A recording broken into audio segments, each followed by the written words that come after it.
Aujourd'hui, je corrige l'étude d'une fonction rationnelle.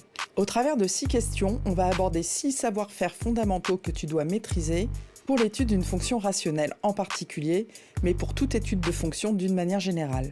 Voici l'énoncé que je te propose de résoudre aujourd'hui. Je t'invite à mettre la vidéo sur pause si tu veux faire l'exercice et regarder la correction avec moi. Et tout de suite, place au calcul du domaine de définition. Une fonction rationnelle ne peut être définie qu'à partir du moment où son dénominateur est différent de 0. Donc ici, ça revient à dire x plus 2 qui doit être différent de 0, soit x qui doit être différent de moins 2. On a donc une valeur interdite qui est x égale moins 2, ce qui nous permet de déterminer que le domaine de définition, c'est l'ensemble des réels privés de la valeur moins 2. Ou dit autrement, le domaine de définition va de moins l'infini jusqu'à moins 2, union de moins 2 à plus l'infini.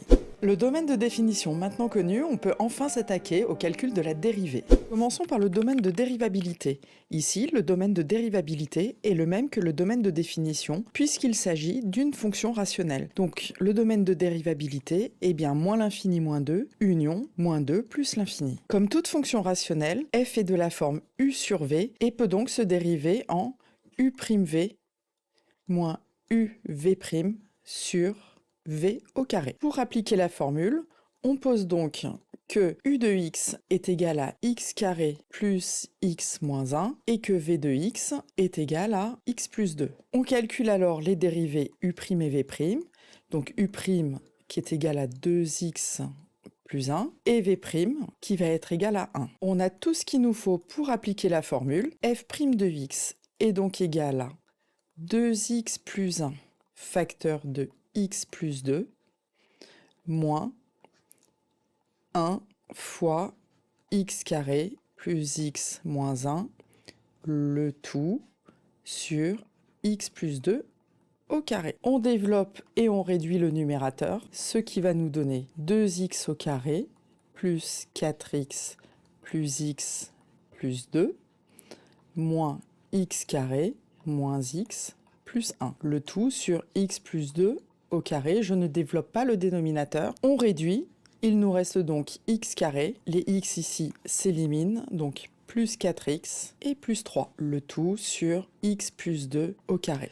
Le calcul de la dérivée est indispensable pour déterminer les variations d'une fonction. Il fait appel à tes compétences en calcul littéral.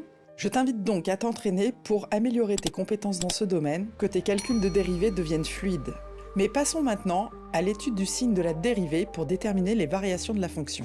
On va donc étudier le signe du numérateur et du dénominateur.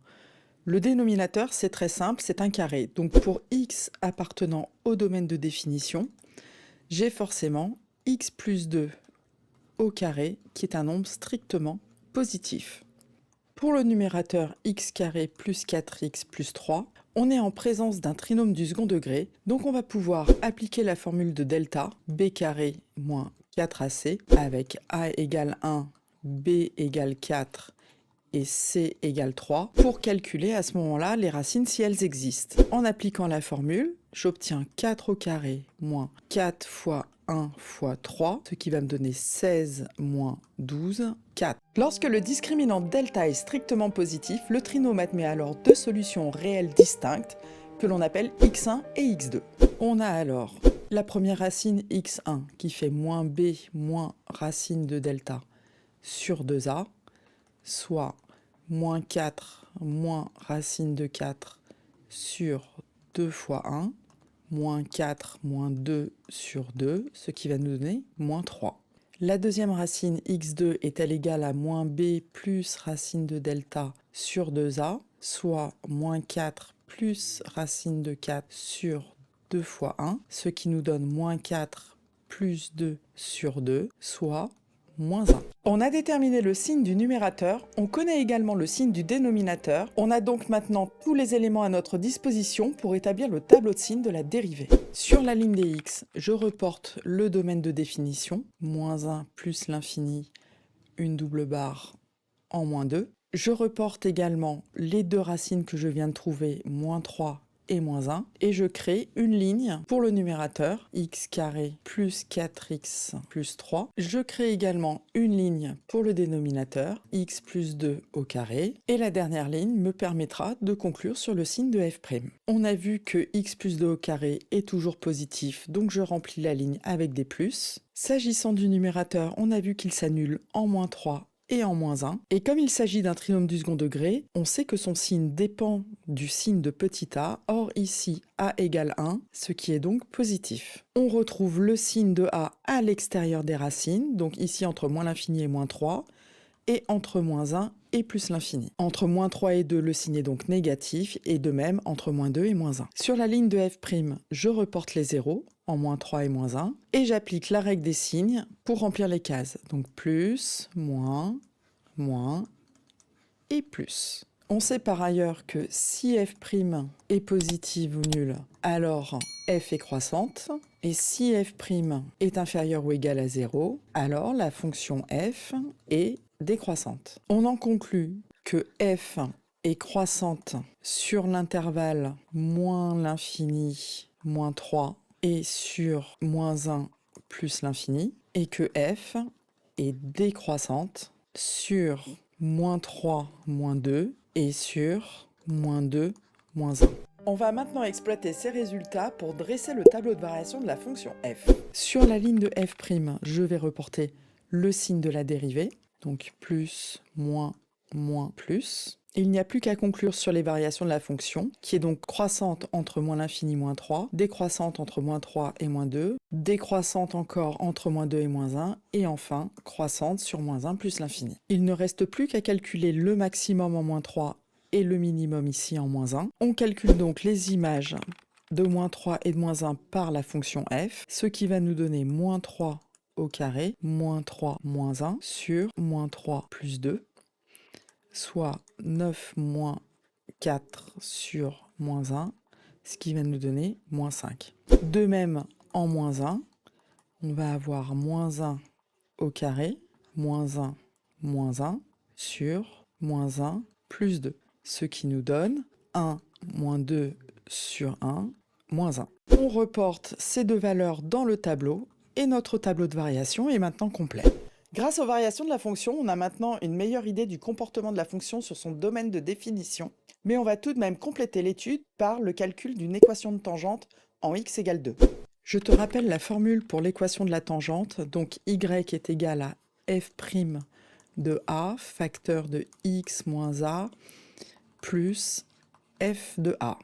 Cette formule fait donc intervenir le nombre dérivé en x égale a, ainsi que la valeur de la fonction en x égale a. Ici, a est égal à 2. Il nous faut donc calculer f' de 2 et f de 2. En remplaçant x par 2 dans la dérivée, on obtient 2 au carré plus 4 fois 2 plus 3 sur 2 plus 2 au carré. Ce qui nous donne 4 plus 8 plus 3 sur 4 au carré, ce qui donne 15 sur 16. De même, on remplace x par 2 dans la fonction, ce qui nous donne 2 au carré plus 2 moins 1 sur 2 plus 2, soit 4 plus 2 moins 1 sur 4, soit 5 quarts. On applique maintenant la formule de la tangente. Y égale f' de 2 facteur de x moins 2 plus f de 2, soit y égale 15 16e facteur de x moins 2 plus 5 quarts, soit y égale 15 16e de x moins 15 huitièmes plus 5 quarts, soit y égale 15 16e de x moins 15 huitièmes plus 10 huitièmes, soit y égale 15 16e de x moins 5 huitièmes. On va maintenant aborder la cinquième compétence que tu dois acquérir, à savoir étudier le signe d'une fonction rationnelle. Pour établir le tableau de signes de la fonction, on va étudier séparément le signe du numérateur et le signe du dénominateur. Pour le dénominateur, je résous par exemple x plus 2 strictement positif, ce qui revient à dire que x doit être strictement plus grand que moins 2. Et pour le numérateur, x carré plus x moins 1, on va aller déterminer les racines du trinôme. On a donc delta qui est égal à b carré moins 4ac, avec a égale 1, b égale 1 et c égale moins 1. On a donc delta qui fait 1 au carré moins 4 fois 1 fois moins 1, ce qui nous donne delta égale 5. Le trinôme admet donc deux racines réelles distinctes, x1 moins b moins racine de delta sur 2a, soit moins 1 moins racine de 5 sur 2, et x2 moins b plus racine de delta sur 2a, soit moins 1 plus racine de 5 sur 2. On peut donc maintenant établir le signe de la fonction f sur son domaine de définition. On ajoute les deux racines, x1 qui fait à peu près moins 1,6 et x2 qui fait à peu près 0,6. x1, x2. On a vu que x plus 2 est positif pour x plus grand que moins 2, donc on met des plus à droite de moins 2. Et concernant le numérateur x carré plus x moins 1, on a vu qu'il s'annule en x1 et en x2. Il est donc du signe de a, c'est-à-dire positif à l'extérieur des racines, et négatif entre les deux racines. X plus 2 étant négatif entre moins 2 et moins l'infini. On applique la règle des signes, donc on obtient moins, plus, moins, plus, et on n'oublie pas de reporter les deux zéros.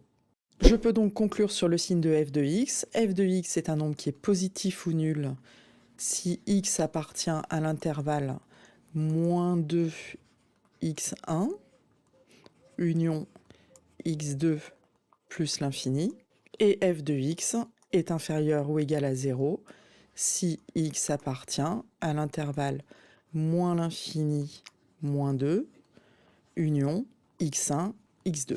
Il ne reste plus maintenant qu'à tracer la représentation graphique de cette fonction. J'ai donc saisi l'expression de la fonction dans la calculatrice graphique NumWorks et on obtient le graphique suivant.